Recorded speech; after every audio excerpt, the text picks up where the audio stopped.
Today. I wanted to come in and say hello. It's I know it's early in the morning if you're watching this live, but I believe the early bird gets the worm, and so I'm up early. I always get up early, and I go to bed late, and I take naps whenever I want to. So if you want to know how I live my life, that's how.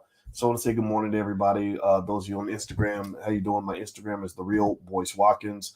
Also, if you want to get text alerts when I go live periodically, you can text the word Boyce to 31996. Text Boyce to 31996.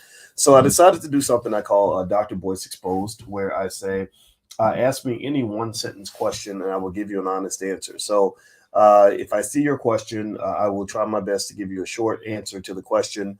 If you can give me a short question for the answer. Just so you know, today it looks like the stock market. Remember, I told you guys yesterday the stock market looked like it was going to go down today. Well, actually, there's good news. The stock market does not look like it's going to go down now. Now, the futures market, which predicts what the stock market's going to do, has actually turned itself. It's gained a little bit. It's kind of reversed itself just a little bit. And let me see, Dow futures gain as stocks try to keep comeback from bear market lows going. Okay. So should I buy stock now? Yes. Buying stock right now is, in my view, a very wise decision because now you have a once in a generation like opportunity to really do well because everything's super cheap. Personally, that's what I would do. What do you think about the Roe versus Wade decision? Well, I am a person who is probably pro-choice because I believe everybody has the right to make their own choice. But I am not comfortable with that procedure. I think that there's a history there that cannot be ignored. Margaret Sanger was a horrible racist. Go look at some of those quotes from this lady. It's crazy. She literally was like, we're going to use the black preachers and get black people to be basically side with us to go and exterminate black babies. I mean, it was some nonsense. And so for Planned Parenthood to come out of that as a problem, and I think that when you talk about Planned Parenthood, I wish we would really plan our parenthood. Planned Parenthood means plan who you're going to sleep with. Planned Parenthood means plan for your financial future. Planned Parenthood means, it means my body, my choice starts with who you choose to share your body with. And this is for men and for women. You just see so many people having to make hard decisions because they didn't make a plan. The best way to avoid having to make a hard decision is to stay out of that situation in the first place. But unfortunately, a lot of us don't get that, don't understand that we live in a victim society that says just go do any stupid thing you want and then just whine and complain and be a victim when it all goes wrong. I don't believe in that. I wasn't raised that way. So again, I'm probably more pro-choice than I am pro-life because I'm not one that's going to fight to create a law or to overturn Roe versus Wade. But honestly, I wasn't bothered by it because I honestly still feel like, look, if you want to go get the procedure, the states you can go to, and states have different laws and all that. So that's my position on it, and that's it. That's my 2 cents. All right. So by the way, if I miss your question, feel free to put it in there again, and I'll grab it again. So some of y'all it may scroll up. Let's see here. How can I get into the speaking industry so I can create a new stream of revenue? Larry, there's we have a program in the Black Business School that's built on that. It's created by my brother who started Great Black Speakers, which is the largest Black-owned speakers bureau in the country. And the best way to learn how to be a speaker and to get in there is to invest in yourself and learn from other speakers. The person that runs that program is named Al Duncan. Al Duncan has made millions of dollars as a speaker. He's a damn good speaker, and he's really good at what he does. He's on our faculty. He's been on our faculty for 10 years, or maybe almost 10 years. We've been partnering with him for 10 years. He's been on the Black Business School faculty since the inception, and it's called a Black Experts Empire. And basically what it's built on is helping people that have credentials and skills that you want to share, helping them to learn how to monetize their talent. And so I encourage you to go take a look. Just go to the Black Business School. You can go to boycewatkins.com and get a link there and get to the school, or you can click the link in the bio. Let's see. My daughter is going viral. How can she capitalize on it? I would say that she should probably learn how to build a funnel if she has something she wants to sell or something she eventually may want to offer or a way to capture the audience. Sales funnels are really important to do that. So you have a lead page where people can give you their email address so you get their permission to reach back out to them later. So, for example, if you go to boycewatkins.com, I give you guys a free e-copy of my book on how to invest with $5 a day. And then I also let you guys know, look, hey, I'm going to send you free stuff in your email on a regular basis so you can learn more and more about wealth. And then also I'm going to make offers to you about things that are going on in the Black Business School. You can choose to participate if you feel so compelled to do so, and that's something that we kind of work on. So that's something I would encourage you to do. That's what I did when I was at AOL Black Voices. I knew AOL Black Voices was eventually going to disappear, and when I had that opportunity, I just put a little link in the bottom that said, "Click here if you want more of my articles in your email inbox." And 25,000 people signed up, I guess, because they like my articles and stuff like that. I still have a newsletter on LinkedIn, by the way, if you guys want to check it out. And anyway, the that was the beginning of kind of me having my own audience, and I needed that because I was too radical to fit in like on CNN or Fox. I'm not a conservative. I'm not a liberal. I'm just a black man. I'm not a Democrat. I'm not a Republican. I'm just a black man, and I'm also a mathematician. And as a mathematician, I taught math at the University of Kentucky, by the way, in case you don't know. As a mathematician, I believe that you're trained to be logical. You're also trained to look for answers. So I'm not going to let my emotions cause me to believe in an answer that I don't believe in. So what happens in politics is politics, in my view, is very dumb in America. They give you stupid solutions, oversimplified solutions, and people hold on to them because they want to stick with their clique and stick with their gang or stick with their political party. I don't believe that's the answer for black people. I think that that's what's got you in this mess that you're in right now. I look for solutions wherever they lie. So sometimes a Republican will give me a solution. I'll say that makes sense. And then sometimes I'll hear a Democrat give a solution. I'll be like, that makes sense too.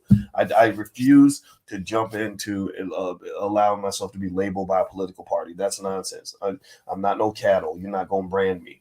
Let's see here. Ashland, do you think Bitcoin will remain bullish for a few more weeks? It could. There's a lot of people that believe in Bitcoin and Ethereum. I do. I'm a believer. I own Bitcoin. I own thousands of dollars of Bitcoin, thousands in Ethereum.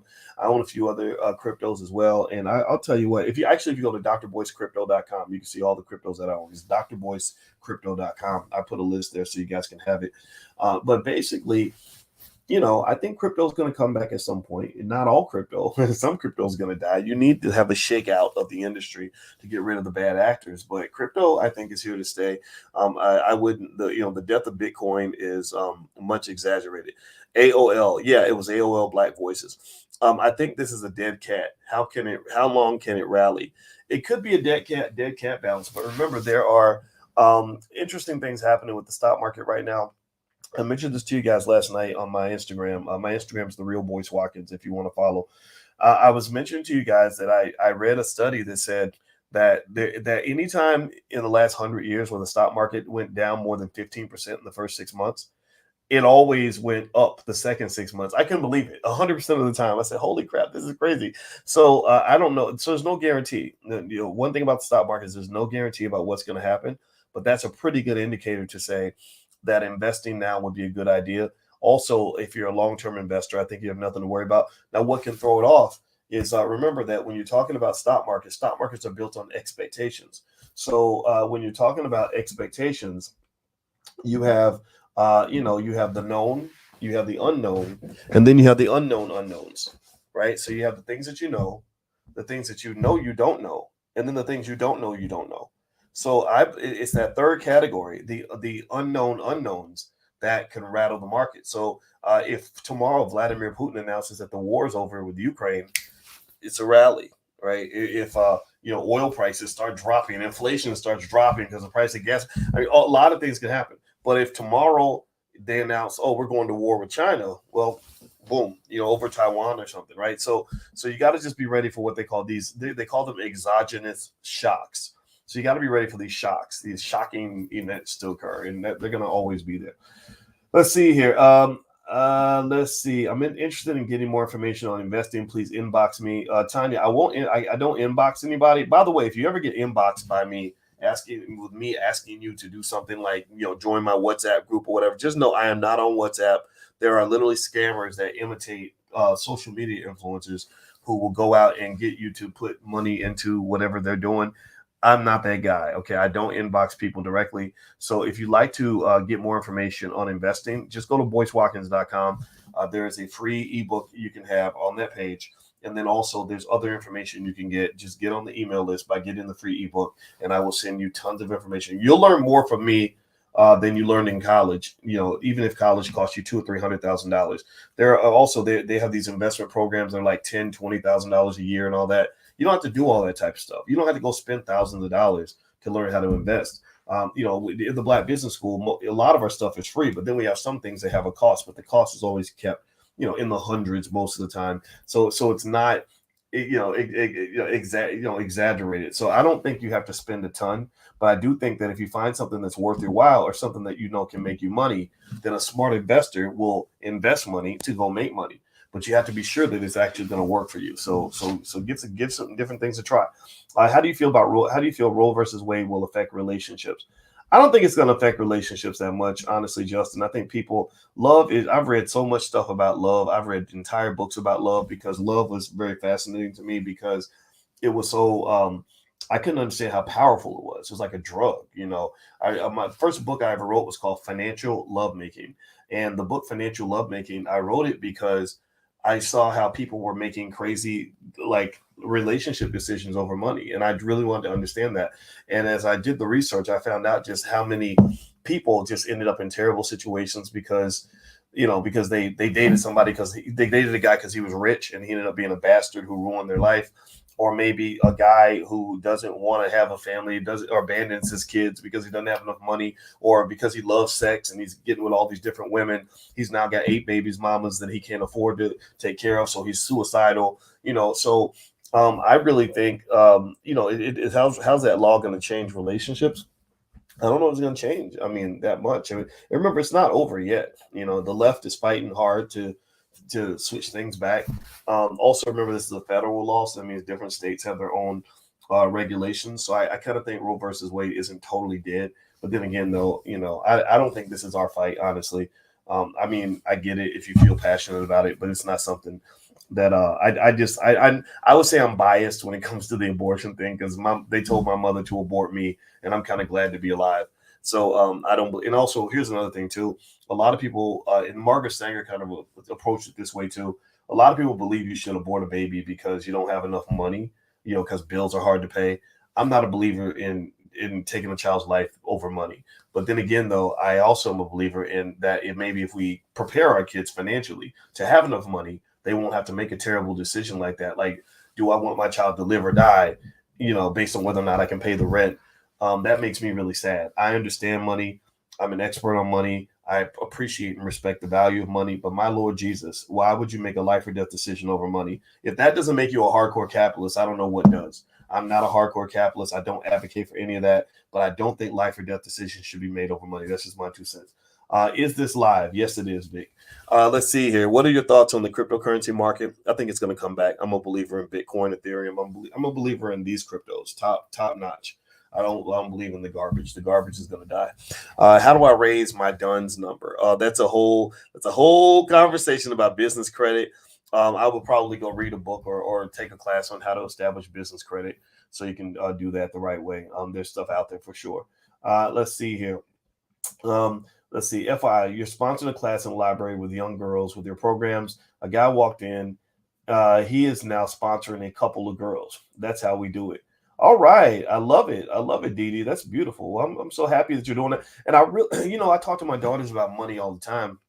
And I just really think, look, if you got daughters, you got to teach them how to make their own money because too many young women out here are being manipulated and controlled by money. They get in bad relationships with terrible men and they can't leave because of money. And I just really think that that's a waste. I really think that financial literacy for young women is really important. And I just tell my girls, learn about money so no man will ever control you with money. They got me. I'm not their biological dad. They got a dad, biological father, but I'm their father too. And we both have money. Our wealth is strong. But on top of that, it's like, we want your wealth to be strong. We want your knowledge to be strong. And when a young lady enters a relationship with a position of strength where she's got men backing her up and she can back herself up, she's much less likely to be abused or exploited or pimped than somebody who has nothing. You send your children out here into the world with nothing, no protection, no armor, no shield, no nothing. And I'm gonna tell you, me and my wife are watching a documentary about Iceberg Slim. Anybody read that book or heard? He wrote a book called Pimp, P-I-M-P. And he talked about pimping. And one of the big things about pimping is that the pimp knows how to control the minds of women by basically looking for women who are vulnerable emotionally, financially, and otherwise. Don't let your child get pimped. Now with your boys get pimped too. I see a lot of black boys that get out in this world, and I showed you guys a video the other day of a young black man who was in his 20s, it looked like maybe his 30s, and he was crying like a baby, bawling because he hated his job so much. He was just in pain. You could feel his pain. He's like, I don't even want to go to work, y'all. Life ain't supposed to be like this, y'all. And he's talking about life. Think about this. He's talking about how life ain't supposed to be like this. That sounds damn near suicidal. Like life ain't worth living because this is not, he said, this is not living, y'all. Like, I mean, it really sounded sad. Like he needs a therapist and some Prozac and some Jesus or something. Something's got to get him out of that hole. Well, I thought about it. I said, what if this young man had been taught at an early age how to be an investor? What if he'd been taught how to start his own business so he can create economic options for himself? What if he'd been taught how to network in a business capacity so he could be around people that can help him work out his financial situation? What if he'd been taught, what if somebody had been investing for him $5 a day? That's what my plan is. It's called the $5 a day plan. It's in a book. It's an ebook. It's totally free. Just you can buy it. If you want a physical book, you can buy it on Amazon, but you don't have to buy it on Amazon. It's free. Go to boycewatkins.com. And I said, what if somebody had been investing $5 a day for this young man? Since he was a child, he would have $100,000 in the bank, and he wouldn't be on the internet crying like a baby at the age of 35. So my point is to say that you don't want to send your children out to be slaves. You don't send them out so they can get pimped. These corporations are the biggest pimps that there are. And if you don't prepare your child to be strong, they are going to get pimped. And by the way, just as an FYI, our kids program in the Black Business School is at blackmillionairesoftomorrow.com. So if you want to go take a look, feel free to go to blackmillionairesoftomorrow.com. I'll try to put the URL on the screen. Here it is. I'll put it up there so you guys can feel free to go take a look. And at the very least, if you go to blackmillionairesoftomorrow.com, I created a free digital download lecture you can have totally free called How to Turn Your Child into a Millionaire. It is super easy. I swear to God, I kid you not. If you give yourself enough time, you give yourself 20 or 25 years, it is very straightforward to put your child in a position where they are either at millionaire status by the age of 30 or they're close to it. Don't you ever believe anybody who tells you that being black means you got to be poor, or that being black means you got to always be struggling, or that being black means you always must be traumatized, or that if you're born poor, you can't, then you have no choice. You can't get out of it. They tell you that. They tell you that because they're trying to pimp you too. The politicians want to pimp you. They want to pimp you into hopelessness so that you get to the point where you believe that they are your only hope. They're not your only hope. You are your only hope. Your community is your only hope. Your family is one of your only hopes, but you got other hopes out there too. You got to learn how to create options for yourself. So basically what I did was I put together, again, remember, I'm a mathematician. I'm a finance professor. So I'm not a guy making things up. I'm not a guy just saying things to make you feel good. I'm not a guy just throwing things out there, hope on a rope, and hope with soap on a rope. No, this is based on financial theory, straightforward, very simple plans. The key ingredient in all those plans is time. Time, that's it. Time. The only equation I cannot solve for you is this. How do I become rich and financially secure in a week? Or how do I make money real fast? I don't know how to solve that equation. I can't help you. That's like a 9-year-old saying, how do I grow to be 6'5" in a month? You can't. It's not possible. It takes time. And what happens is you waste time. You waste time. That child sitting there for 15 years, 18 years in your house, ain't nobody invested a nickel for that child's future. Then how the hell you think that child's going to have a damn future? What world do you think a child can have a future where nobody made a plan for the child? Yeah, maybe he knows how to rap, and maybe he knows how to play basketball. Maybe she knows how to twerk, but ain't nobody made a financial plan for the child. So my question to any parent that loves their child is, what is your financial plan for your child? What are you doing right now every single week or month that is going to make sure your child is good? It's going to make sure your child's financially secure. If you can't answer that question, then I encourage you to go home, you better sit down and meditate on that. You send your child out here without any support, they're going to struggle. My girls are going to be ready.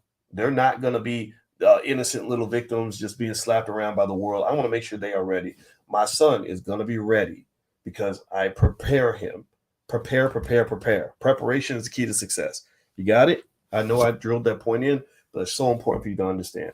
All right, so let's get back to it. Do you recommend young people go to college or start working on their purpose on the earth? I think they can do both. I think college is a lot of fun as long as you don't spend too much money. Student loans get a lot of people into trouble, and student loans will ruin you financially. The black community's wealth is going backward because universities took all your money. They got you because you got caught up in this whole integration thing, in getting jobs. They got you basically trading in your opportunities for wealth and power in exchange for like pieces of paper with this degree, but then you're in debt for the rest of your life. So what happens is maybe you gain in terms of some knowledge. College is a good place to learn. My wife and I are both college professors. You also gain in terms of a little bit of status in white society. Like, now they accept you a little more because you got degrees and stuff. But you don't get anything in terms of wealth, and wealth is like that real power. And I really encourage you just to make sure you're balanced. So what I would say is, if you want to go to college, go to college. But when we sent our son to college, we didn't overspend on college. We have money. We could afford to send them to Yale or Harvard or some expensive school. We didn't. We said, we want to go to the University of Louisville because this is what the tuition is here. It was a joint decision by me, his mama, his daddy, and his grandma. And we all said, we think you need to go to a place that isn't going to break the bank. We're not going to go in $250,000 in debt or whatever it is, or spend $250,000 in our family wealth for college, because college does not have to be that expensive. So that's kind of what I think is a good balance. But if somebody knows their purpose and they don't want to go to college, then I think they're missing out. But still, you can go learn a skill. There's plenty of skills you can learn online that will get you great jobs and great opportunities. I've hired dozens and dozens and dozens of people in my life. I've worked with lots and lots of people. I've had to fire a lot of people. Some of them get mad. They go on the internet and say, Boyce is a jerk. Boyce is a jerk. Now, Boyce ain't a jerk. Boy, you just didn't do your job. So you had to get fired. But the thing is, though, it's part of business. You got to fire people. If you don't, they'll ruin your company. But the thing is, when I hire people, I've never ever once looked at whether or not they went to college. I don't really care unless it's specifically related to exactly what we need you to do as a company. All I care about is, can you do the damn job? If you can do the job and you have the skill and you can prove that, then I will pay you just as much as somebody with 10 degrees. I'm conservative in my Roth with ETFs and only am more aggressive with some of my individual stocks. Is that a good strategy? I think that's a good strategy. I think it sounds like you're balanced. I think balance, Dre, is the approach. I think being a little conservative and a little risky. If you take on risk, that's how you get money, right? Nothing venture, nothing gain. Scared money don't make money, that type of thing. I think that's fine. But you have to make sure that you don't go all the way to the wall. Like you have these NBA and NFL players that were like getting their whole salary in Bitcoin, which is absolutely the craziest, silliest thing in the world. I would never do that unless my goal really was to go broke. That would be a very bad strategy. Let's see. I recently received $50,000 in a settlement check. Any advice on how to invest it? Also have zero debt and no kids. Well, good for you, Trey Jump. I'm really happy for you. I would say, number one, I would definitely have that emergency fund there, right? That $5,000 to $10,000 is available to cover your bills in case something goes wrong. I would also not move too fast. A lot of people move quickly. When you get a little bit of money, I'll tell you, I talked to a young lady I consulted with not too long ago who just got $150,000. And woo, Lord Jesus. You want to talk about relatives coming out of the woodwork trying to get money. It's been like an avalanche on her. The pressure is enormous from close family members who use guilt to get money out of you. And I gave her a strategy on how to kind of protect herself from that. I said, lock your money up in something, like find something to invest in that makes it hard for you to get the money. And then you can just say, look, I don't have it. I mean, first of all, don't tell anybody if you can.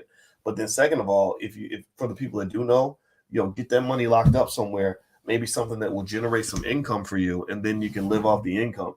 Because I said the cardinal sin when you get that kind of money is you don't want to dilute your capital base. You don't want to destroy your capital base. The capital base is what makes you rich. The capital base is what makes you different from a poor person. The difference between a rich person and a poor person is one variable. Capital. The rich person has financial capital. They got stuff they can sell for money. They've got cash, they've got stocks, they've got real estate, they've got businesses, stuff that they can convert to money. The poor person has none of that. The only capital that a poor person might have is what they call human capital. That means you can do work. You can be a laborer. So you got your physical body. You've got your free time. Maybe for a pretty girl, you actually have your body. Would some women might sell themselves for sex, or men too, right? Prostitution, right? That's a type of capital, right? But that's not the type of capital you want to sell because the cost is too high. The cost of capital, which is the cost of using the capital, is way too high. Like, who wants to sell their body just so they can pay the rent? So I would say, don't deplete your capital base. I would put my money into some very safe S&P 500 based, ETFs and index funds like Vanguard type stuff, things like that. I would look also into tax deferred vehicles, the IRAs, 401ks. Make sure you max that stuff out, and and then at that point, fine, and then maybe even possibly join a group of people that just know how to make money, know how to manage money and protect money. If you're sitting around with wealthy people, you just figure it's just easier to make money. I went to New York this weekend, and I sat in a room for 2 days with a group of millionaires, and all they did was share ideas and talk. We talked back and forth, and then I went to the Yale Club. And in the Yale Club, I walked in and there was this big portrait of George W. Bush Sr., George W. Bush Jr., and Bill Clinton, and all this wealth everywhere. And I'm sitting down, I'm talking to this guy who just made a $50 million business deal. And you'd be amazed how being in spaces where people are making money, it's like money's easy to get, And I was sitting there, I was thinking, we're sitting inside this Yale Club with talking about, like, oh yeah, well, I had to get another 3 million for blah blah blah, and another 5 million for blah blah blah. And I'm thinking, right outside these walls, most of the people that we walk past will have no idea what that even feels like. What that's like, that's we're talking about amounts of money that would seem impossible for a lot of people. But we just talked about it like, yeah, oh yeah. Well, oh wow, it was only 10 million. Okay, that was a good move. I mean, it's interesting, right? And it probably makes you sound a little bit elitist, like a snob. And I'm not trying to sound that way. What I'm saying is, get yourself in a space where abundance is prevalent, right? Get yourself in a space that is abundantly abundant, meaning get around people that where success and hard work and wealth and everything else, and also just being a good person, like those things come in abundance. Try to be careful about spaces where there's like a scarcity mindset or a loser mind. I don't say loser mindset, but a negativity, right? Negativity is bad. People that just choose to stay broke, stay struggling, stay in bad situations, I feel bad for them. Maybe they could use some therapy. Maybe somebody made them like that when they were little. I don't know. But that kind of thinking is never going to really lead to success. You want to be in spaces that are open and wealthy, and not just financially wealthy, but also emotionally wealthy. Like, so when I was sitting with these people, it's funny, maybe being millionaires made them not have a care in the world, but they were nice people, and everybody was collaborative and partnering and talking about ways we can help each other. And I got like that. I was like, yeah, well, this is what I've done. Blah, blah, blah. Right. So I would just say, get in spaces like that, and that'll help you succeed, in my 2 cents. All right. Stay away from the losers. They'll just make you mad and stress you out. Let's see. Dr. Boyce, what happened to the young lady who's on Fly Nubian Queens? I forgot her name, but I started watching her right before. Yeah. Oh, you became ill with corona. Okay. Well, I'm glad to hear that you're better, young poppy. Good question. Her name was Vicky Dillard. Vicky Dillard is a friend of mine. Vicky Dillard was on Fly Nubian Queen, and Vicky and I are still friends. But what also happens is that sometimes you start off as partners. Like when we first started, Vicky had a small platform, and we said, hey, we'll share our channel with you so you can do your thing. And she did really well. And Vicky's known all over the world. She's super talented. And what inevitably happens in many cases, and I encourage people to do it, is they start their own platforms. So when Vicky started her own platforms, I think she started making other business deals and stuff like that, which I totally am in complete support of. And now she has her own space. But on Fly Nubian Queen, if you go there, you will find that there are some amazing, amazing people there. All the voices on the channel are pretty much women. But I mean, Lene Javette is one of the best business strategists I know. She is the best on earth at showing you how to get your business going, how to get things going, financially, in terms of your operations and your systems for your company, setting up your side hustle. She just had the a conference. What was it called? Women of Wealth, or something like that. I gotta look it up. But it was good. She had 29 Black women that were all doing well financially and giving all kinds of information and advice. Look her up, Lene Javette, Lanee Javette. She's on Fly Nubian Queen. Also, there are a lot of other great people. Constance Carter runs the largest Black real estate firm in California. My wife, Dr. Alicia Watkins, is on there all the time. She's a therapist and a professor, so she's really good with relationships. That's her thing. And I think that you want to pay attention to this stuff because a lot of y'all are struggling with your relationships. A lot of y'all getting bad advice. There are a lot of people online giving toxic advice for relationships on the male and the female side, and this spills over into the community. This is going to mess up everything that you try to do. It makes it hard for you. You can't build wealth if your relationships are all messed up. Seriously, if you having babies with crazy guys and dealing with babies mamas and random women running in and out of your life, it's very, very hard for you to build. Part of the reason that I was very happy to have the structure of having a wife and a family is that when I go sit down and do business with other grown men, I get viewed differently. We connect differently. When I have families over and we're talking business, it's a different conversation. When you're two men that are in charge of something, you're the head of a household. It's a very different discussion than somebody who's kind of distracted with a lot of other stuff going on, right? So no disrespect to anybody who made a different choice, but I'm just telling you that stuff does matter. And it's not just in America. It's like all around the world. You go to China and Africa. In fact, in Africa, if you're a man and you're not married and don't have kids, they look at you like a child. They literally will not even, they'll say, you don't even deserve our respect. Because how can you be a king or a leader when you're not leading anything? You're not guiding anything. You're not protecting anything. Masculinity is seen as protective. So if you're not protecting anything, then you're not seen as masculine. You're seen as vulnerable and weak and immature. So just think about that stuff. Don't let people who are scarred give you relationship advice because their advice is just going to be bad. Like somebody's been divorced 8 times and has a string of bad relationships. It's just going to give you bad advice, period. I like talking to the people that know how to form something and keep it going and keep it together. All right, so let me keep going. My daughter just graduated from college with a marketing degree. Good for you. That's awesome. Tell her I say congratulations. Let me keep reading here. I'm looking at Instagram here. How do you fire people and feel good about it? You don't. I hate firing people. It is a terrible, terrible feeling. And let me just say this. I would say that the best way to avoid that terrible feeling of firing people is to really take your time to choose the right people to hire. And the thing is, you don't just fire people from a business. You fire people from your life. And that's hard too sometimes, So another way, but then firing somebody from my life, it's rarely like where I say, I don't want anything to do with you, get away from me. It's usually like demoting them. Like, okay, we used to be real tight. Now we talk, instead of talking once a week, we're going to talk once a month or once every 2 months because the connection's not there anymore. But it's all hard. So, and then it's really, it compounds when you're more like in the public eye and more people know you. I have to really vet who's around me and who I'm talking to. And so I have to think about that kind of stuff a lot. So vetting people in advance is really important. And because remember this too, you also fire people from your relationships. You date them, you like them, the sex is good and all this other stuff. But then you realize, okay, this person's not good for me. Well, how are they going to react when you have to let them go? Some people don't take that so well. So you got to be really thoughtful about who you bring into your space in the first place. Let's see here, because it never feels good to fire anybody. How do you balance paying your ETF portfolio and paying your long-term portfolio? I don't see a difference. I mean, I think my ETF portfolio is my long-term portfolio. So that I don't think you have to make a difference between the two. But you could have a short-term and a long-term. Depends on how you want to invest. Can you invest and still have debt? Yeah, most investors actually do have debt.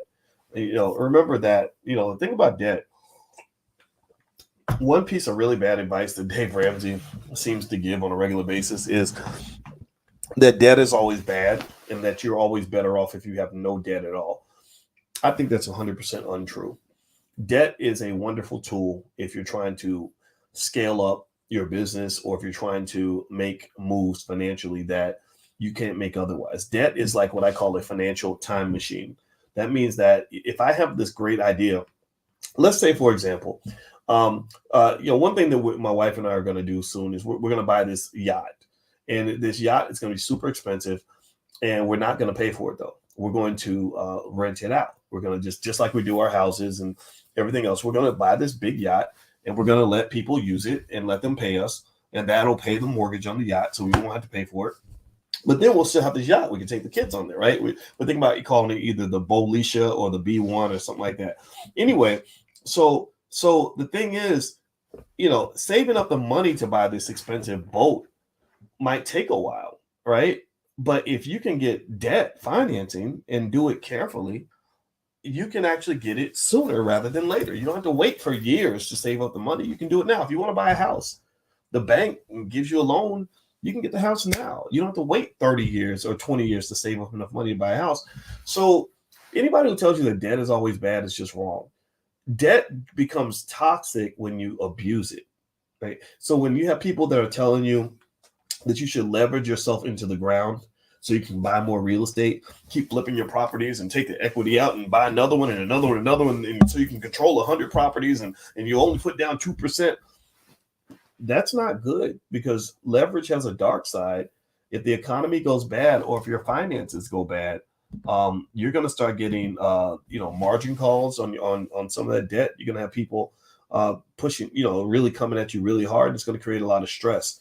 So I think that the intelligent use of debt is a wonderful way to scale up your business. So don't ever, like if you're sitting on student loans, let's say you have a certain amount of student loans and it's going to take you 20 years on your job to pay off your student loans. Or you could leave the student loans to the side, keep the debt, and go ahead and start your business now while you're young, while you're 32 years old. Why would you give up 20 years of your life just so you can stay out of debt? I wouldn't spend 20 years on a horrible job just so I can avoid the debt. I'd rather have the debt and be free than to have no debt and be a slave.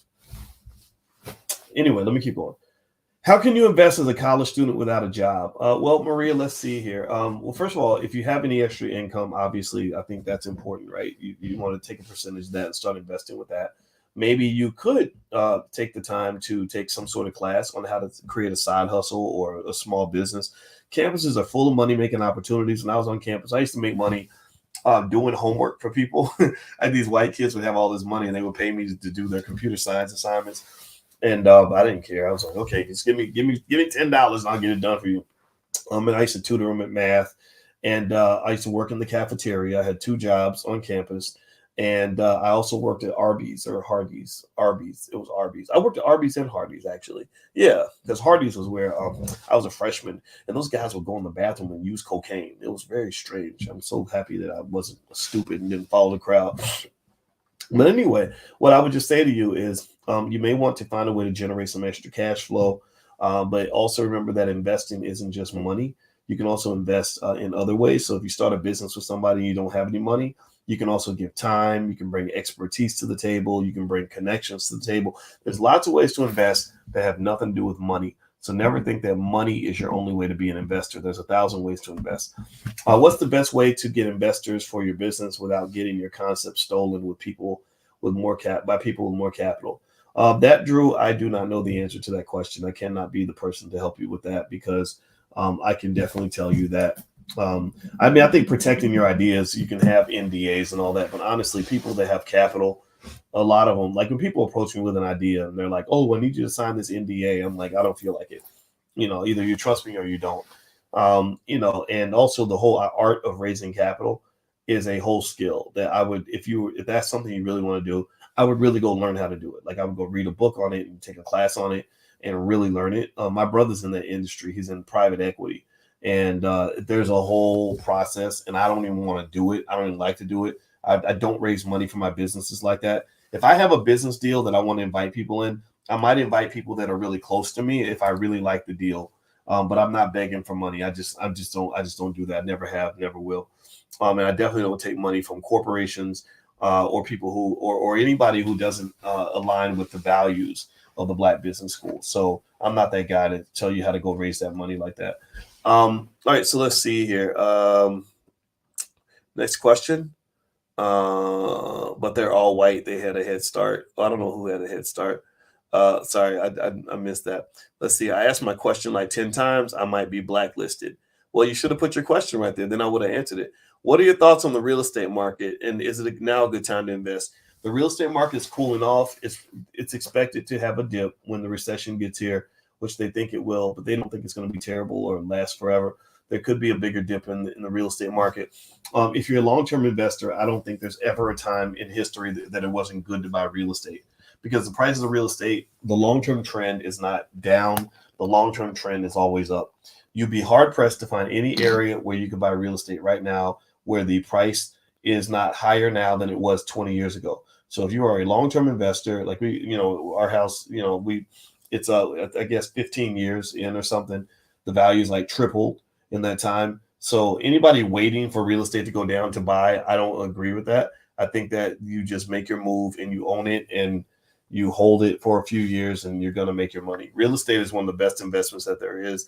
You just got to be careful. Don't buy into like crappy neighborhoods or anything where you're going to lose your money because the neighborhood's declining.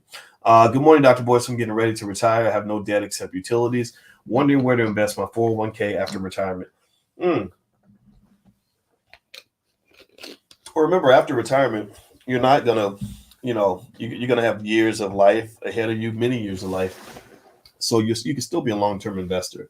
As a long-term investor, you can wait out the storm. Like if there's a market decline, it usually takes 2 years for a bear market to recover itself. So you can invest, in my view. In the textbooks, they would tell you that as you get older, you have to be more conservative because you can't wait out the market downturns. But I don't agree with what's in a lot of these textbooks, actually, because long-term investing only requires that you have a 3 to 5 year time horizon to wait out any economic storm. That means if the market dips like it is right now, this is not a good time to sell your stock. This is the time to buy, right? So if you're a retiree, you can just say, okay, I'm just going to hold my stock until the market recovers. Now, if you need the income, then maybe you want to find investment vehicles that will generate some kind of income for you on a regular basis so that you can actually still survive and sustain off your portfolio, as you get older. So that might be the main shift. So I would go talk to my investment advisor and say, okay, here's how much income I need. How much income can I get from my portfolio and still allow for the growth of that portfolio? And actually, speaking of income, for those of you that are interested, don't forget July 7th, I'm doing a Black Wealth Boot Camp. And the focus on this boot camp is what I call Prime, which is the passive recurring income machine. This is actually the method that I put together on how to use covered calls, how to sell covered calls to generate consistent income for your portfolio. And I go through the whole process that I use to generate income for my own family, how I pick my stocks, how I calibrate the risk, how I figure out how much income a stock is going to give me. I think it's really beneficial in this economy because stock prices aren't really going up. They're kind of moving sideways or going down. So if you're interested, I'm going to do a Q&A tonight, June 27th at 8 p.m. If you want to do it, come to the Q&A to sort of ask me more questions about the program, you can. It's 4 weeks. And if you want to just join, you can also go to boycewatkins.com. So go to boycewatkins.com and feel free to take a look. If you're on Instagram, you can hit the link in the bio and you can join us. We get started on July 7th. Let's see here. Steve Harvey. Okay. What about Steve Harvey? Is now a good time to invest in real estate? I think we answered that a second ago. Question for someone. Would you trust a credit repair company that says that they can remove a bankruptcy from your credit report for $500? Would you trust this? I don't think I'd pay $500 for credit repair. I'd pay a little less to maybe try it out and see if it works. There's strategies there are companies that can actually help you, but I don't know if I put hundreds of dollars on the line to test it out. Or maybe look at all the reviews. Be really careful. I'd find the biggest, most reputable credit repair company, and I don't really think that you'd have to pay $500 to test out what they're offering. One thing about credit score too is don't forget, you can actually challenge anything on your credit report and force them to verify it. And if they can't verify it within 30 days or something, then they have to take it off. So that's one way some people get a lot of stuff taken off their credit report is just by challenging anything on there that looks suspicious at all. Dr. Boyce, do you think it's a good time to invest in NFTs? I'm not going to say no, but I'm going to say the NFT market is one that is it's a shady market, a lot of money laundering and manipulation happening over there. I wouldn't go hard with NFTs. My Lord Jesus. I mean, it might take years for it to come back. If it does come back, and there's some elements of the NFT market that are simply the result of irrational exuberance and froth that was created during the 2020 bull market run. So a lot of stuff in the NFT market is just garbage. It's not gonna, so I can give you 100 years of data on stock market performance, and I can tell you all about stocks and bonds and real estate and traditional investments. I can't tell you about NFTs for the last 100 years because they haven't been around that long. So I wouldn't go extra hard on NFTs. I mean, if you want to invest, maybe you can take advantage by a little bit. But if somebody's like, oh, you can buy this Bored Ape Yacht Club picture for 10,000 and it used to be worth 110,000, just know you might lose your whole 10,000. So just keep that in mind. Do you think online businesses will survive this economic decline? Absolutely. I definitely believe that. Do you need a buku of money in your bank account to do covered calls? No, actually, you need to be able to buy 100 shares of the stock. And there are some stocks as low as, less than $10 per share. And so we're going to do strategies where we're going to pick stocks that are more expensive, some that are less expensive, some that are high risk, some that are low risk. And I'll just do several examples and kind of show you. Also, one good way to jump in is, and this is what we do in our family, is if you get your family members together and pull together your money and show them what I teach in this class, that's a good way to make that money too. Selling covered calls is one area where family investment clubs come into play. And so one of the bonuses that I did include with class is a lecture series I did on how to form a family investment club that can sort of function as a bank for you. And so I included that specifically because if you've got, good people around you that are ready to put some money behind what they say they want to do and they want to generate some income together, it's a great way to do it. It really is. And I've explained it to some of my relatives. Some of them listen, some of them don't. But the ones that listen, they're making, it's really working out well for them. And the ones who don't listen, I'm not going to beg you. I might invite you one time. And after that, it's kind of over. So I'm telling you, if you get together with relatives, this is a good strategy. I personally love it. It's my favorite investing strategy, to be honest with you. So, by the way, we start July 7th, and you can go to boycewatkins.com if you want to take a look. And also, don't forget the Black Business School. There's a 100% money back guarantee. So we're not going to scam you. We're not going to cheat you. We're not going to lie to you. We're not going to overcharge you. So if you feel in any way that you didn't get exactly what you wanted, you can just let us know. We give you your money back. That's our policy. That's our promise. We have a 30-day, 100% money back guarantee on everything that we do. All right, so let's see here. White folks stole the wealth. Black labor, white wealth. Yeah, they did, but they're not always still stealing all of your wealth right now. And also remember this, because remember, it's 2022. It's not 1844. Right. So I think that, so you guys know every Wednesday night we do our Powernomics book club, which is totally free, by the way. Again, also on boycewatkins.com. If you want to join us, feel free. And I want you to know the whole history. I keep a copy of Powernomics right next to me. I got Black Labor, White Wealth somewhere over there. And I want you to know all of that. Like, okay, yeah, white people took your money. These are the things that happen. But this is an explanation. It's not an excuse. It's an explanation.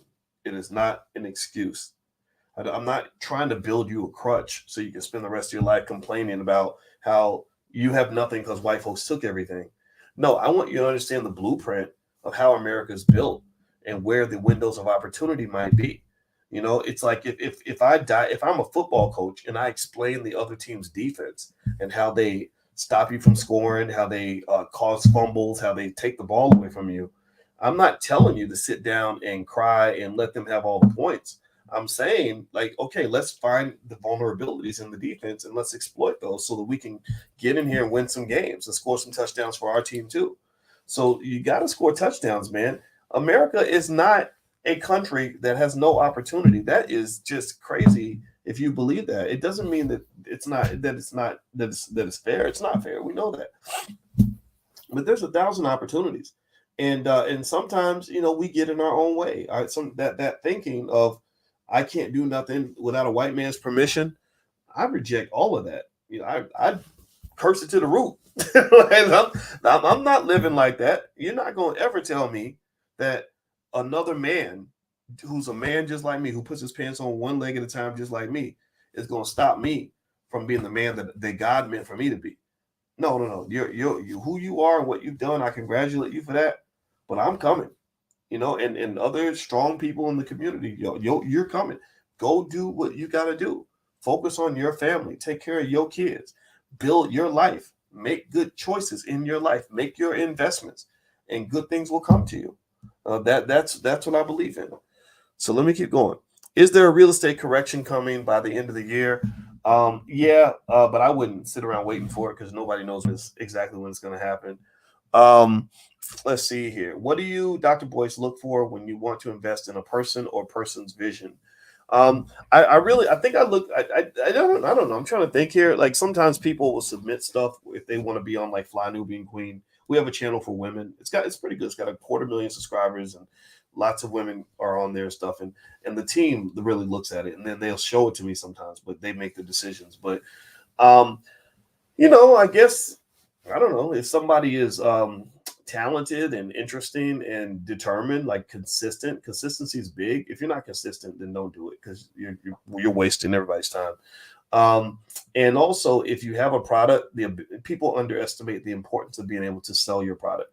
If you can't sell it, then no one will buy it. You have to be able to help people understand why they should buy it. And so that's pretty much it. And by the way, if you do want to be on a channel or you have some content that's really good or you want to share it or something like that, because we have the Black Boss channel too. That's a channel for men that has about 56,000 subscribers. And so if you want to participate in any of that, feel free to send your stuff to manager@boycewatkins.com. That's manager, MANAGER at boycewatkins.com. And keep the note short, like send the link of your stuff that you've done so they can take a look at it. And I love sharing the platform with smart Black people. Let's see. Is it a good time to sell my Tesla stock or hold on? Nama, I can't say the indicators are all over the place. Tesla stock is priced at a really low level, but I think Elon Musk is having some financial problems because he's firing everybody. He's letting all these people go. I think that there's something going on there where he's nervous about something. And I will say that there are people who think Tesla stock is going to go to the moon. There are people who think Tesla stock is going to go straight to hell. So that's a tough one. That's a personal decision. But I wouldn't put too much of my portfolio in just one stock. Like I would not put all my hopes and dreams in Tesla because Tesla's one company, and that's very bad investing when you're focused on one company. What are some good overseas investments? Oh gosh, there's a lot. I can't even name any right off the top of my head, but I can say that in the stock market class, I give students recommendations every week, and a lot of those recommendations are overseas. I'll give you one example. I did buy some shares of NEO, a Chinese company. There you go. So there's one. Let's see here. How is Sister Vicky doing, Dr. Watkins? She's doing good. She's doing very well. I haven't talked to Vicky directly on the phone in a while, but from what I understand, Vicky's doing her thing, and she is being Vicky, and she's a powerful spirit and very talented. So that's all I can really say on that. Let's see here. Do you think Bitcoin will hit 100,000 by 2025? Yeah, Michael, I think it will. I think Bitcoin's going to make a comeback. I really do. I'm positioned for that. I'm not putting everything I have in Bitcoin, but I do believe Bitcoin's going to make a comeback. Do you think investing in value stocks like oil and gas is going to be a good play given secular inflation? I would say, Aaron, any investment, I would make it for long-term purposes, and I wouldn't put it all in one company. I would diversify it and wait. And this is not investment advice, but I would say that that question is a tough one because oil and gas stocks have already gone up because of the increase in the price of oil. So the only way you'd buy is if you think the price of oil is going to keep going up, and there's no way to really know what's going to happen in that arena. They may cool down, it may go back up. Nobody really knows. But if you believe fundamentally in the long-term prospects of oil and gas companies, then why not add it to your portfolio? All right, so I'm going to answer a couple more questions and then we'll get on out of here. What are your thoughts on starting a business using Bitcoin payments only? I wouldn't do that. Bitcoin is too volatile. I don't think it's a good currency. Can you please look into this company, Christmas Healthcare? The company is not honest with their employees, especially with their pay. Christmas Healthcare, Crisis Healthcare. Okay, I can try to Google it. The students in the stock market investing class, which you can actually find at boycewatkins.com. You can do a free trial, 30 days totally free. The students leave me questions like that where they say, can you look into this company or look into that investment? And I look it up for them. So that's a bonus that I offer to my students. So for those of you that are thinking about being students, I want you to know that I can't do for everybody what I do for the students, but I do extra for the students because I appreciate your support of the Black Business School. So my goal is to support you with a little extra time. So it's no disrespect to people who don't choose to join. It just says that there are privileges to being a member of the Black Business School, and I hope you'll consider it because we are better than whatever college you went to. I know that for a fact. We're damn good at what we do, and we're the best in the world at Black wealth. Like that is what we focus on. That's all we live for. That's why we're here. All right. So let me see. I left you a message. I want you and Dr. Claude to talk about the order of the Star Spangled Banner. Dr. Claude is not coming back on the platform for a while. He's not. He might come to a book club meeting on Wednesday night, but Dr. Claude is not feeling well, so that there's a good chance that probably won't happen, to be honest with you.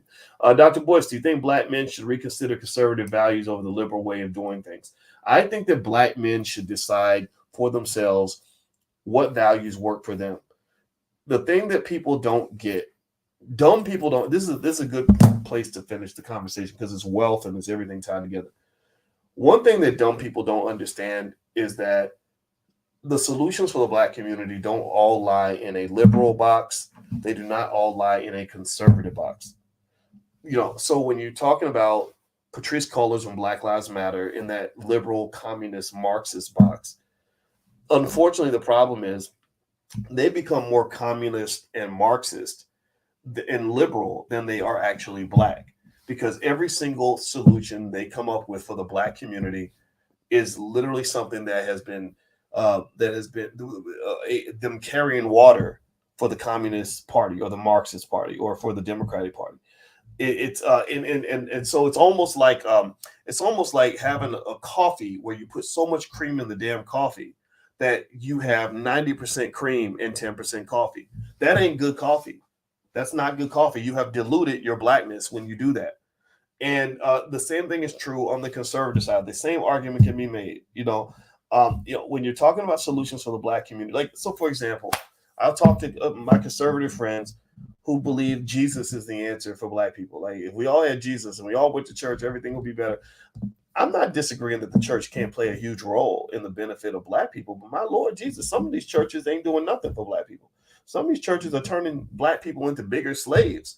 Some of these churches are sending our community backward. So don't tell me that, unconditionally speaking, that church is the only solution, because that's just not true. So I think that we're a lot of us are finding ourselves, and I see this a lot with younger people too. I'm OG now. I'm OG status. I'm 51 years old. So I may not be able to see the world through the eyes of a 25-year-old completely. I can see some of it because I was 25, but I see people trying to figure out who they are. And I think that when you get these out-of-the-box solutions to Black problems that somebody else handed you, that's probably the wrong solution. That's probably the wrong solution. The solution for Black people must be custom-made, because your experience was a custom-made experience that only you have gone through. No other group of people has gone through what you've gone through. No other group of people has survived the slave dungeons. No other group of people has survived the Middle Passage. No other group of people has survived 250 years of the most brutal slavery known to man. No other group of people has survived 100 years of Jim Crow. No other group of people survived 40 years of mass incarceration and the war on drugs. Nobody's gone through that. So you have so much toxicity that is a result of what you've gone through, that you're like a patient in the hospital who has a rare disease that no patient in that hospital has ever had in their life. A person like that, you can't just give them a bunch of Tylenol and say, call me in the morning. You can't do that. You can't just say, well, let's just give them the same surgery we gave the last 500 people. Well, let's put them in this ward because they're just like that. No. They need custom solutions. And those solutions should come from a team of physicians who specifically try to understand exactly what they've gone through and specifically what's necessary to fix the damn problem. So that's what I believe. I'm not liberal. I'm not conservative. I'm not Democrat. I'm not Republican. I'm just Black. So when you come in, anybody who comes on the platform and says, oh, you sound like a conservative. Oh, you sound like a Biden supporter. People like that, I know, okay, you must be new. You must be new, because I don't think that's the solution for us. I think we really got to think it all through. The solution is not the whole like we need to shut these black women down and hold them accountable because they messing up their relationships, but you ain't holding yourself accountable. What the hell's wrong with you, Negro? You think you perfect and black women are the reason for all your problems? Well, that's why your life is messed up. You know, we can't get into this whole idea that getting jobs from white people is our solution. That we know that's not true. So what I'm just saying at the end of the day is if you don't learn how to think, you're not going to be successful and you're not going to be a very good black person. You're not going to be a benefit to your family or your community. So I would encourage you to learn how to think. Well, that's my 2 cents, guys. I'm out of here and I'm sticking to it. And I'm going to be back a little bit later. I'm going to go hang out with my wife. So I'll see you guys later and talk to you soon. Have a good day. And by the way, if you want to join us for the class that starts on July 7th, that's the Black Wealth Bootcamp, where we're going to cover what I call the prime or the passive recurring income machine to show you how to generate consistent income for your family by selling options, not buying them, but by selling them. Feel free to go to boycewatkins.com. Tonight, I'm doing a free Q&A for the whole community, for anybody interested in the program, so you can ask me as many questions as you want, and you can find all of that on boycewatkins.com. So take care, guys. Have a good day, and please hit the thumbs up button, thumbs up, share, subscribe before you go, and I'll see you soon. Take care now. Bye-bye.